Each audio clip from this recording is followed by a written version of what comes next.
ਗੱਲਾਂ ਕੁਝ ਸੁਣਨ ਵਾਲੀਆਂ ਜੀ, ਗੱਲਾਂ ਪਿਆਰ ਨਾਲ ਸੁਣਨ ਵਾਲੀਆਂ। ਇਹ ਛੱਲੀਆਂ ਮੇਰੇ ਹੱਥ ਵਿੱਚ ਆ ਦੋਨੋਂ। ਇਹਨਾਂ ਨੂੰ ਧਿਆਨ ਨਾਲ ਵੇਖਣਾ, ਗੱਲ ਗੌਰ ਨਾਲ ਸੁਣਨੀ। ਆ ਜਿਹੜੀ ਛੱਲੀ ਤੁਸੀਂ ਮੱਕੀ ਤੋੜ रहीम अस्सलाम वालेकुम।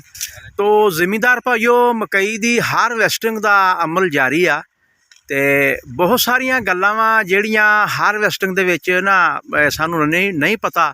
ਅਸੀਂ ਮਿਸਟੇਕਾਂ ਕਰਦੇ ਆ, ਗਲਤੀਆਂ ਕਰਦੇ ਆ, ਜਿਸ ਦੀ ਵਜ੍ਹਾ ਨਾਲ ਸਾਡੀ ਜਿਹੜੀ ਹੈ ਨਾ ਔਸਤ ਪੈਦਾਵਾਰ ਉਹਦੇ ਵਿੱਚ ਕਮੀ ਆ ਜਾਂਦੀ ਹੈ।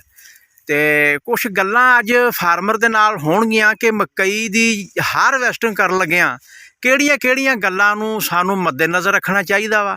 ਹਾਰਵੈਸਟਿੰਗ ਕਦੋਂ ਕਰਨੀ ਚਾਹੀਦੀ ਆ, ਛੱਲੀ ਕਿਸ ਸਟੇਜ ਤੇ ਹੋਵੇ ਤਾਂ ਮੱਕੀ ਵੱਢਣੀ ਚਾਹੀਦੀ ਆ। ਤੇ ਦੂਸਰਾ, ਹੁਣ ਇਹ ਜੁਲਾਈ ਕਾਸ਼ਤ ਆ ਮਕਈ ਆ, ਥੋੜਾ ਜਿਹਾ ਮੈਂ ਇਹਦਾ ਵਿਜ਼ਿਟ ਵੀ ਕਰਾ ਦਿਆਂ। ਇਹ ਦੇਖੋ ਕਿ ਅੱਜ ਇਹਦੀ ਹਾਰਵੈਸਟਿੰਗ ਹੋ ਰਹੀ ਆ ਤੇ ਕਾਫੀ ਤਾਦਾਦ ਦੇ ਵਿੱਚ ਫਾਰਮਰ ਜਿਹੜੇ ਆ ਉਹ ਲੱਗੇ ਹੋਏ ਆ। ਤੇ ਇਹ ਦੇਖ ਲਓ ਜਿਹੜੀ ਮਕਈ ਸਾਡੀ ਖੜੀ ਹੈ। ਤੇ ਫਿਰ ਅਸੀਂ ਚੱਲਦੇ ਹਾਂ ਤੇ फार्मर की तरफ। अस्सलाम वालेकुम जी। वालेकुम सलाम जी। जी भाई क्या हाल है? ठीक ठाक जी, तुसीं सुणाओ। अच्छा, साड़ी जिहड़ी मकई दी हारवैसटिंग आ ये सानू किद्दां करनी चाहिए ते किहड़ियां गल्लां सानू मद्देनज़र रखणियां चाहीदियां वा? ये साडे अज किसान भाइयां नूं दसो। गल्लां कुछ सुणन वालियां जी, गल्लां प्यार नाल सुणन वालियां। ਇਹ ਛੱਲੀਆਂ ਮੇਰੇ ਹੱਥ ਵਿੱਚ ਆ ਦੋਨੋਂ। ਇਹਨਾਂ ਨੂੰ ਧਿਆਨ ਨਾਲ ਵੇਖਣਾ, ਗੱਲ ਗੌਰ ਨਾਲ ਸੁਣਨੀ। ਆ ਜਿਹੜੀ ਛੱਲੀ ਤੁਸੀਂ ਮੱਕੀ ਤੋੜਦੇ ਨਾ ਤੇ ਤੋੜ ਕੇ ਪੜਦੇ ਵਿੱਚੋਂ ਕੱਢ ਕੇ ਬਾਹਰ ਸੁੱਕਣੇ ਸਿੱਟਦੇ ਨੇ ਜੀ, ਇਹਦਾ ਜਿਹੜੀ ਔਸਤ ਨਾ ਉਹ ਘਟ ਜਾਂਦੀ ਹੈ। ਕਿੰਨੀ ਕਾਵਾਂ ਚਿੜੀਆਂ ਵੀ ਖਾਂਦੀਆਂ, ਉਸ ਤੋਂ ਬਾਅਦ ਇਹਨੂੰ ਕੁੱਤੇ ਬਿੱਲੇ ਖਾਂਦੇ, ਜ਼ਿਆਦਾ ਸੁੱਕ ਜਾਂਦੀ ਹੈ। ਆ ਛੱਲੀ ਮੇਰੇ ਹੱਥ ਵਿੱਚ ਆ ਪੜਦੇ ਦੇ ਵਿੱਚ।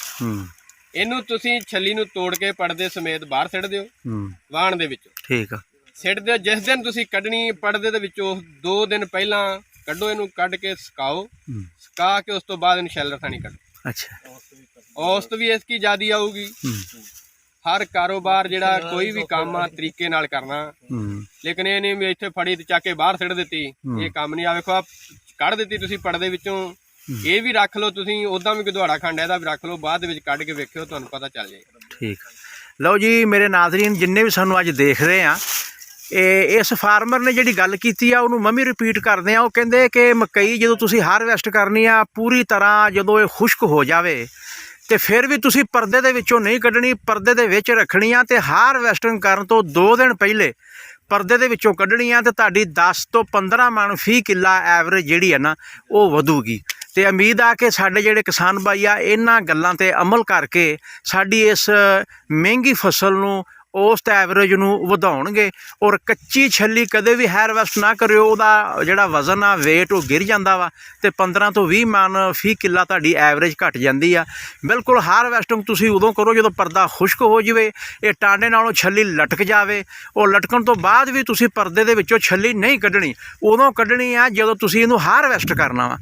ते नैक्सट वीडियो तक असीं इजाज़त चाहते हैं जी। अल्लाह बेली।